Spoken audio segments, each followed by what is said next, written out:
নমস্কাৰ সকলোকে মই জোনালীয়া হিয়াই দিবাকৰ মস্তি ব্লগলৈ আপোনালোক সকলোকে স্বাগতম জনাইছোঁ। আজি ধুনীয়া এটা ৰেচিপি লৈ আহিছোঁ। ভাল পালে লাইক কৰিব, কমেণ্ট কৰিব আৰু ছাবস্ক্ৰাইব কৰি থ'ব। আহকচোন আজি আমাৰ ভিডিঅ'টোৰ মাজলৈ। বিলাহী লৈছোঁ মই 1 কেজি, ধুনীয়াকৈ ধুই পেলাই শুকুৱাই লৈছোঁ। আৰু এয়া পিঁয়াজ দুটা, পিঁয়াজ নহৰু আদা এইখিনি বস্তু আপোনালোকে দিবও পাৰে নিদিব পাৰে, যিসকলে নাখায় নিদিব।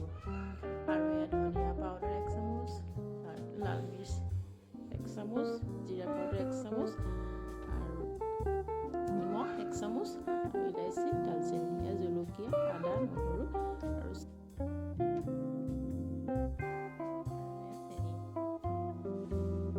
বিলাহী ওপৰৰ অংশ কাটি পেলাই দিম। আৰু ধুনীয়াকৈ বিলাহীখিনি মই কাটি ল'ম সৰু সৰুকৈ।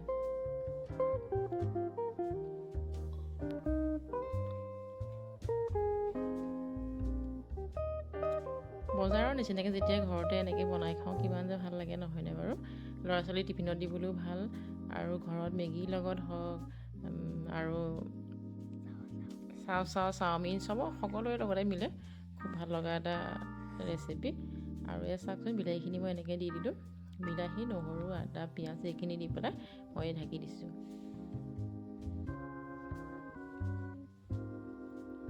দেখিছেনে, মই একেবাৰে পানী দিয়া নাছিলোঁ, কিন্তু বিলাহীৰ পৰা পানী ওলাইছে যিহেতু পানীখিনি অকণমান শুকাবলৈ দিম আৰু অলপ লৰাই দিম।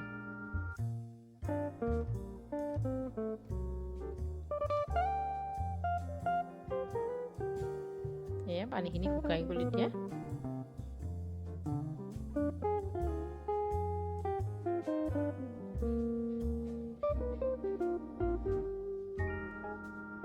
মই অকণমান ঠাণ্ডা হ'বলৈ দিম। এয়া আমাৰ ঠাণ্ডা হৈ গ'ল।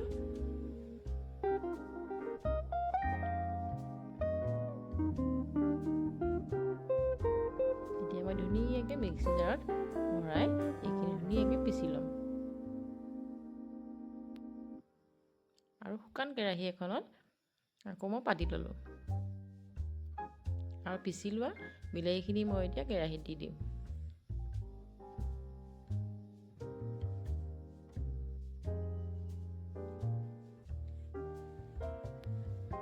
আৰু মই দিলোঁ 1 চামুচ নিমখ আৰু ৰেড চিলি পাউডাৰ, ৰঙৰ কাৰণে দিছোঁ, বেছি দিয়া নাই বাৰু, অলপ দিছোঁ, আধা চামুচ বুলি ক'ব পাৰি। আৰু জিৰা পাউডাৰ আৰু অকণমান দালচেনি আৰু গোন্ধৰ কাৰণে দিছোঁ বাৰু, ল'ৰা ছোৱালীয়ে অকণমান গোন্ধ হ'লে ভাল পাব সেইকাৰণে। আৰু মই দিম এতিয়া ইলাইচি 3টামান দি দিছোঁ।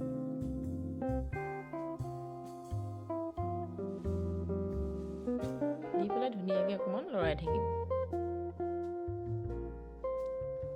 আপোনালোকেও ঘৰত ট্ৰাই কৰি চাবচোন এবাৰ। খুব ভাল লগা এটা ৰেচিপি। আমি ঘৰতে এনেকৈ বনাই খালে কিমান ভাল লাগে নহয়নে বাৰু। আৰু এতিয়া মই চেনি দিছোঁ। এয়া বিলাহী 1 কেজি যিহেতু মই চেনি 200 গ্ৰামতকৈ অকণমান কম দিছোঁ। আৰু অৱশেষত দিম মই ভিনেগাৰ বাৰু 3 চামুচেই দিম।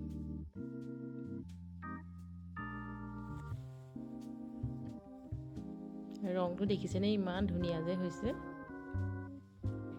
অকণমান লৰাই আছোঁ। এয়া আমাৰ হ'ব হৈছে আৰু বেছি সময় নাই, আৰু 5 মিনিটমান। এয়া আমি চেক কৰি চাইছোঁ। এয়া আমাৰ বিলাহী চচ ৰেডি।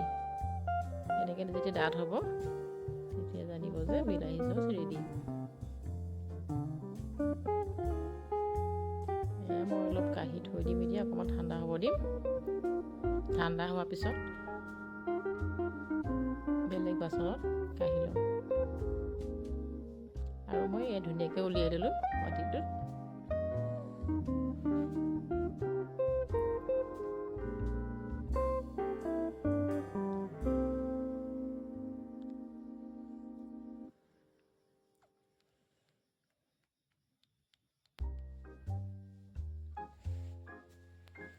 আৰু ধুনীয়াকৈ চালনীৰ সহায়ত মই চালি লওঁ, কাৰণ বিলাহীৰ গুটিবিলাক আমাৰ পেটৰ কাৰণে ভাল নহয়, সেইকাৰণে বিলাহী গুটিখিনি। আৰু চচ বুলি ক'লে গুটি থাকিলে ভাল নালাগিব, সেইকাৰণে দোকানৰ নিচিনাকৈ ল'ৰা ছোৱালীয়ে ভাল নাপাব, সেইকাৰণে মই এনেকৈ চালি ল'লোঁ বিলাহীখিনি। আৰু জলকীয়া বাকলিও থাকিব পাৰে, আৰু মিক্সিত পিছা যিহেতু, মিক্সিত পিছা সকলোখিনি গুড়ি নহ'বও পাৰে, সেইকাৰণে মই ধুনীয়াকৈ চালি ল'লোঁ। এতিয়া এই বটলটোত ধুনীয়াকৈ মই সুমুৱাই থৈ দিম। আৰু এটা কথা লক্ষ্য ৰাখিব যে বটলটো সদায় শুকান হ'ব লাগে, আৰু শুকান হ'লে আমাৰ চচখিনি 2-3 মাহলৈকে ধুনীয়া হৈ থাকিব।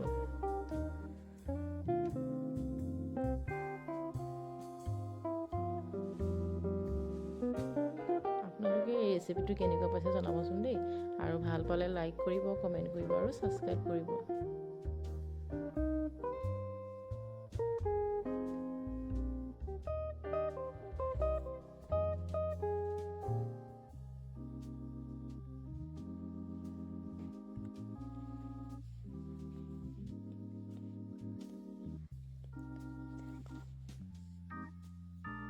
ধুনীয়াকৈ মই সুমুৱাই থৈ দিছোঁ। এয়া আমাৰ ৰেডি।